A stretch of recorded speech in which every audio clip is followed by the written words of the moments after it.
We have seen that your heart is the soil, the ground, and the garden, and that we need to receive the right seed, the seed of life, who is Jesus Christ. And this seed that is planted in our hearts then bears fruit of life. And the seed that we receive that is planted needs to be in good ground. So welcome. This is session 9 of our series, The Garden. The topic for today is good ground. We start off with the parable of the sower. I read from Matthew 13 verse 3. Then he spoke many things to them in parables, saying, Behold, a sower went out to sow, and as he sowed, some seed fell by the wayside, and the birds came and devoured them. Some fell on stony places where they did not have much earth, and they immediately sprang up, because they had no depth of earth. But when the sun was up, they were scorched, and because they had no root, they withered away. And some fell among thorns, and the thorns sprang up and choked them. But others fell on good ground, and yielded a crop, some 100-fold, some 60, some 30. He who has ears to hear, let him hear. Now you've probably heard this saying of an ear of corn. It's many types of plants where we often find this saying of some part of the plant speaking of an ear. This is because people and plants have always been connected metaphorically in some sort of way. Now, in verse 18, we then get to the explanation of this parable, where Jesus then explains it to his disciples. We read in verse 18, Therefore, hear the parable of the sower. He once again starts off with hearing, meaning the ear. We hear the parable of the sower. Verse 19. When anyone hears the word of the kingdom and does not understand it, then the wicked one comes and snatches away what was sown in his heart. And this is he who received seed by the wayside. So the seed speaks of the message of the kingdom, the message of the love of God, of Jesus Christ himself. Where Jesus Christ said that I am the way, the truth, and the life. So the seed is sown into your ear. It's through your ear that you hear. But the thing is, we don't understand. The understanding speaks of to comprehend or to receive it, to be planted into your heart, into your ground or your garden. So the seed falls on our hearts through our ears, but it does not find entrance because we do not perceive this message that we hear to be of the truth. Let me explain it this way. Let's say you meet me for the very first time and I tell you, my name is Jacques. If you believe me, that means this seed, this word that I have spoken of what my name is, has found entrance into your heart, and this seed then was planted in your heart.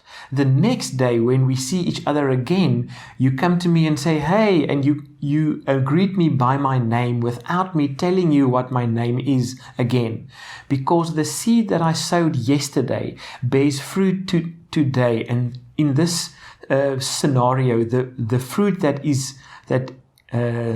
you bear is that you remember my name from yesterday. That's the fruit that you see.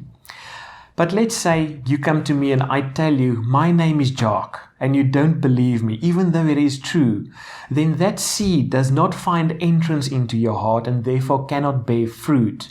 And you still don't want to believe that is my name. The next day you come and you ask me again, no, but honestly, what is your name? And I tell you again, my name is Jacques, but still you won't believe me.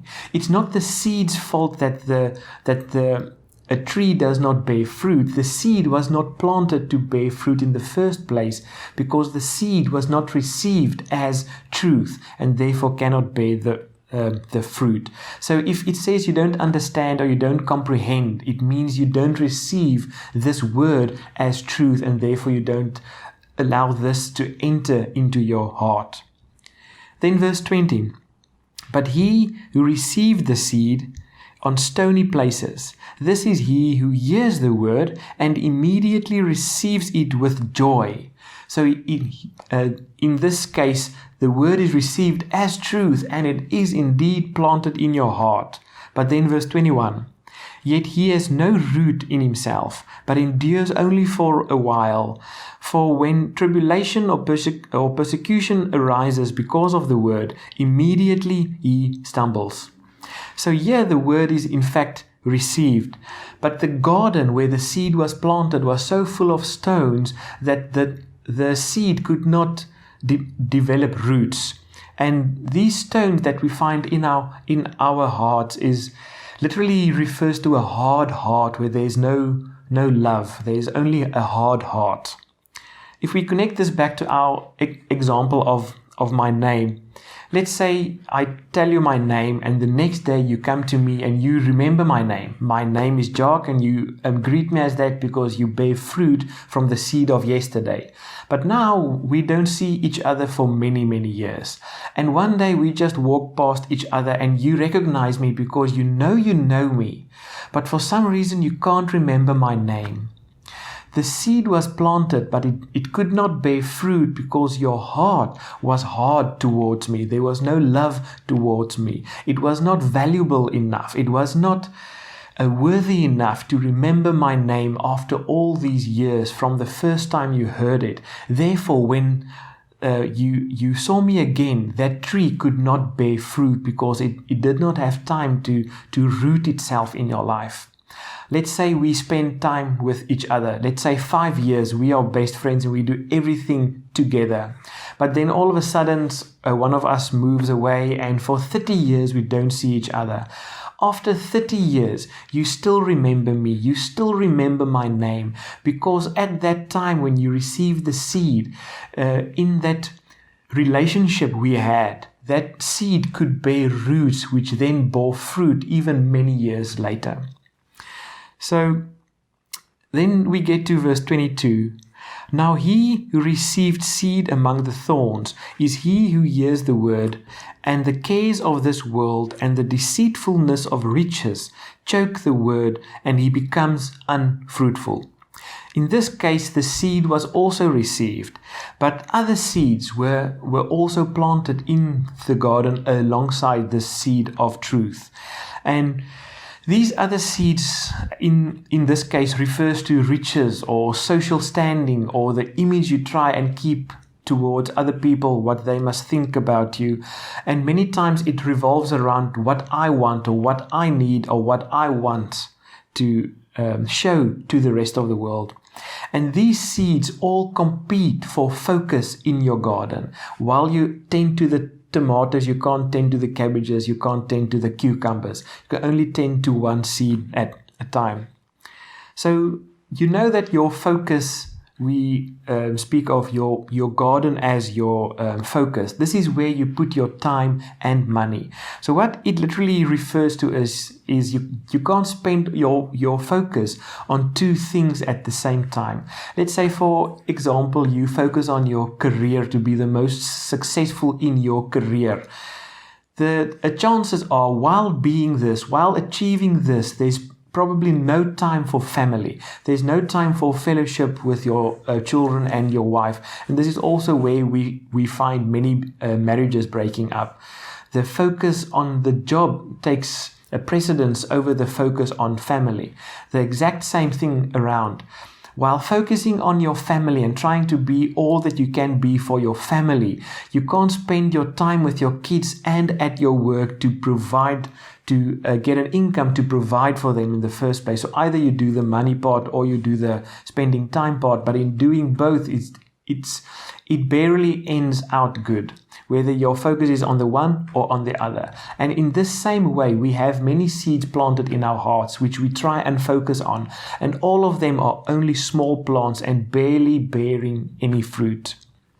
So this all happens as we have read so far, because we don't plant our gardens in the Lord. Our gardens, our focus is planted on all other types of seed and not the seed of the kingdom of the message that we have received. And therefore it says, because you have planted your garden in all these other places, the seed of life planted in your heart is unfruitful. This literally connects back to Genesis, speaking of that in this case we don't tend God and cherish and keep our garden. We don't cherish the relationship we have with God above all other things. But then in verse 23, look at this. But he who received seed on the good ground is he who hears the word and understands it, who indeed bears fruit and produces some 100-fold, some 60, and some 30. So the seed is received because we receive it as the truth. We acknowledge this message of Jesus Christ to be the truth, and we receive it. Therefore, we receive Jesus, and the seed of life is planted in our hearts. And because our hearts, our ground is good ground and not stony ground, we have good ground that then bears good fruit. Now, many times we ask in difficult situations, but where is God in all of this? Now here is your answer, and this connects back to where we started from, that are you frustrated in life? Things not working out? Here's your answer. We ask, where is God in troublesome times? We are frustrated in these circumstances that we have because we have no roots. That's the simplest answer I could ever give you. We have no roots. Now the issue is not with the seed we receive, but with the ground. It's not the seed, because the same seed was sowed on all of these circumstances, but only the last one that fell on good ground bore good fruit, or excellent, or a lot of fruit.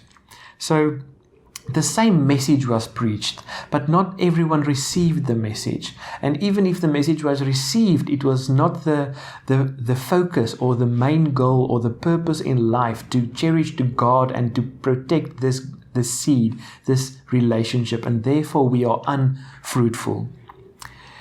In John 3 verse 20 we read, "For if our heart condemns us, God is greater than our heart and knows all things.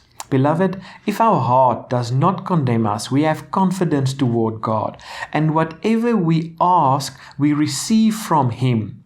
This means we bear fruit if our gardens or our hearts are clear of the stones. If we have good ground, which just connects back to Matthew 13. Why is this? Because we keep His commandments and do those things that are pleasing to His sight. So you see, there is something you must do. But this is always where people stop. The answer of what is required of us to do these commandments comes in the very next verse. The answer is this. "And this is His commandment, that we should believe on the name of His Son, Jesus Christ," meaning we should receive the message as truth. We should receive Jesus Christ and love one another as He gave us commandment to do. So very, very important.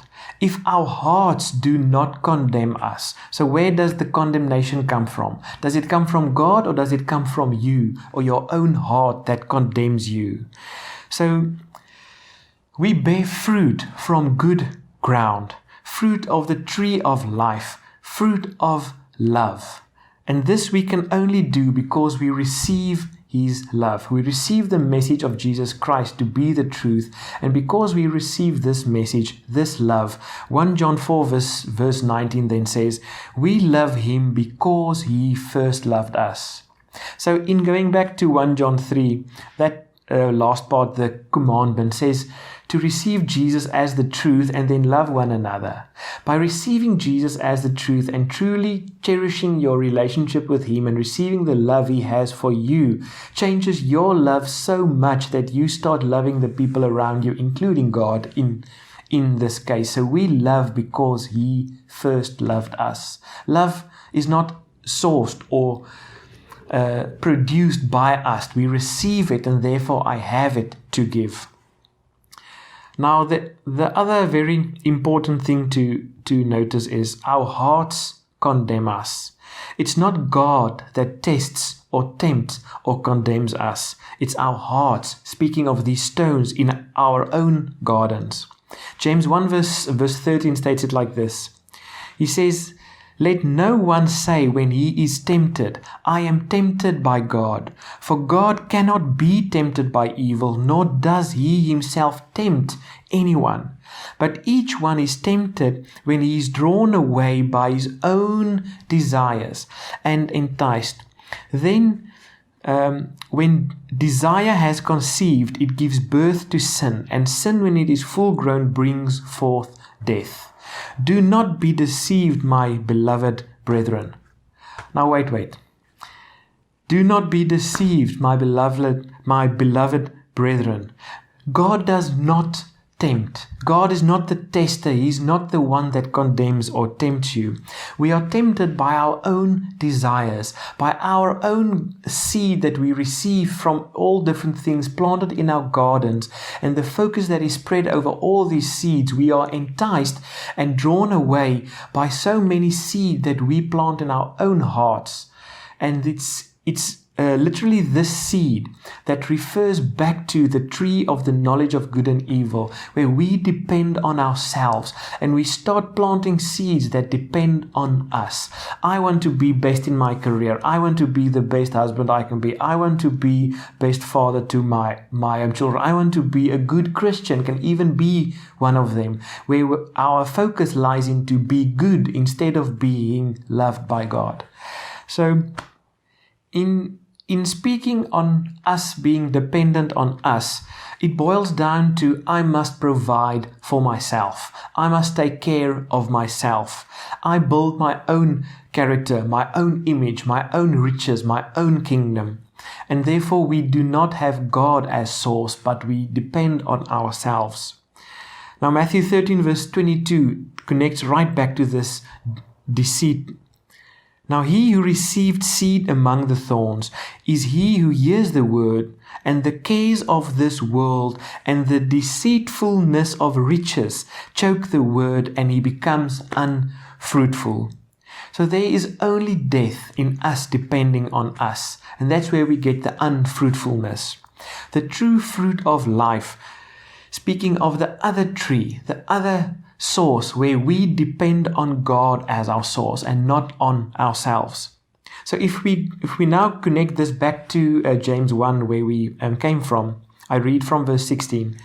"Do not be deceived, my beloved brethren. Every good gift and every perfect gift is from above. He is our source. God is our source.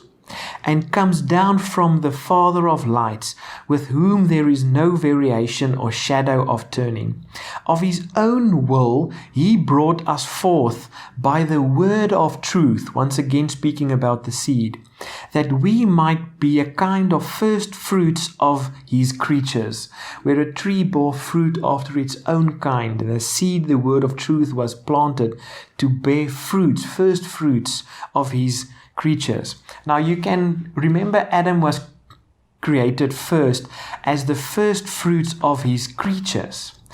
And then man was created valuable. He was created worthy enough to be enclosed in the garden. And that's once again back to Genesis, where Adam was made and then the garden, and then Adam was put in the garden, because only after Adam was created, the garden could be made to enclose to God or to protect man who was precious and worthy to be guarded. So when it says do not be deceived, it literally speaks of God is only good. It's not God that tempts. He is the good gardener who sows the good seed on all ground, but then also he is the source of life. This gardener that sows the seed is also the source of life, of love, and he's the source of all and everything that is good. So we should focus on the ground. It's all about the roots and not about the fruits. In trying to change the fruit is impossible without changing the tree, therefore the roots. If we take care of the roots, the tree will take care of the fruits it produces. So The problem that we have is not with the seed, it's with the soil, it's with the ground, it's with our gardens or our hearts. The same seed was sown, and we are unfruitful because our ground is not good. So you've probably seen something like this in many places, perhaps in your own church. The same message is preached, but only some of the people that hear this message bear fruit and start changing, and you can see God moving in their lives. While the same message was preached, only some of the people receive this word and have this word implanted in their hearts. So even with the right message, with the right seed, it still depends on the ground where you plant the seed in. First of all, the seed has to be received. And secondly, the focus, the garden has to be cherished, tended, and guarded to protect this seed to be the one thing above all other. The relationship that we have with Father God to be cherished above all other things, all other seeds, all other areas in our lives. This has to be the main focus. So now the question comes up. How do we then tend to our gardens if this is so important? How do we prepare the ground for the seed to be planted in? And how to prepare the garden is what the topic will be of our next session.